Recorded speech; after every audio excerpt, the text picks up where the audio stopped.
সামলাইতে পাই নাই, কিন্তু আমি কথা দিতে পারি আমার মা বোনদেরকে, আপনারা খুব অল্প সময়ের মধ্যে এই ফ্যামিলি কার্ড পাবেন। যারা কৃষক তাদেরকে আমরা কৃষি কার্ড দিব খুব অল্প সময়ের মধ্যে।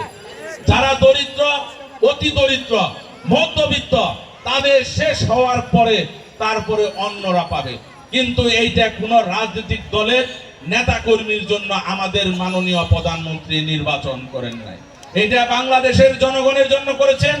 বাংলাদেশের প্রত্যেকটা শ্রেণী পেশা মানুষের জন্য এই কাজটা তিনি করেছেন। আমরা রাষ্ট্র কাঠামো মেরামতের আলোকে আমরা স্বাস্থ্য সেবার জন্য 1 লক্ষ স্বাস্থ্যকর্মী নিয়োগ দিব খুব অল্প সময়ের মধ্যে।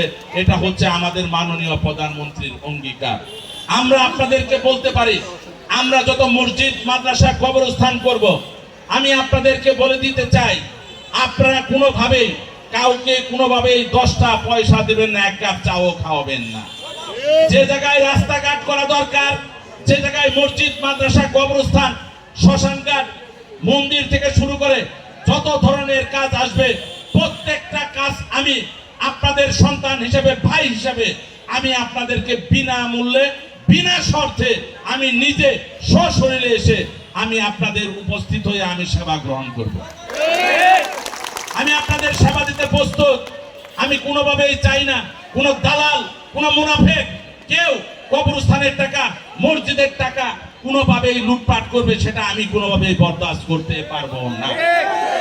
আমার যদি কেউ ডাইনেও থাকে, আমার যদি কেউ বামেও থাকে, আমার যদি কেউ সামনেও থাকে, আমার যদি কেউ পিছনেও থাকে, কেউ যদি বলে জেলা পরিষদের এই কাজ আনতে কোনো টাকা লাগবে, তাকে আপনারা বাইন্দা রাইখে দিবেন, কিন্তু কোনোভাবেই তাকে টাকা পয়সা দিবেন না।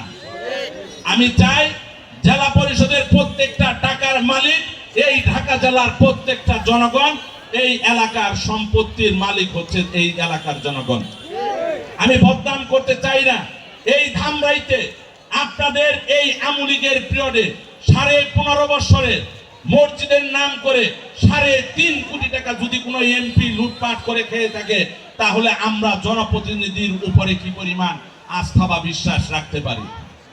যদি মন্দির না থাকার সত্ত্বেও ওই গ্রামে কোনো মন্দির নাই, কোনো হিন্দু নাই, সেই টাকা যদি কোনো কেউ জনপ্রতিনিধি যদি লুটপাট, প্রশ্ন রেখে গেলাম।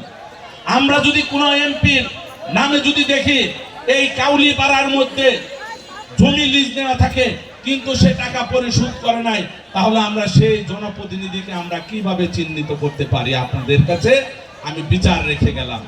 আমি বলতে চাই, আমাকে মাননীয় প্রধানমন্ত্রী যে দায়িত্ব এবং কর্তব্য দিয়েছে, সেটা দিয়েছে এই ঢাকা জেলার জনগণের জন্য, ঢাকা জেলার উন্নয়নের জন্য।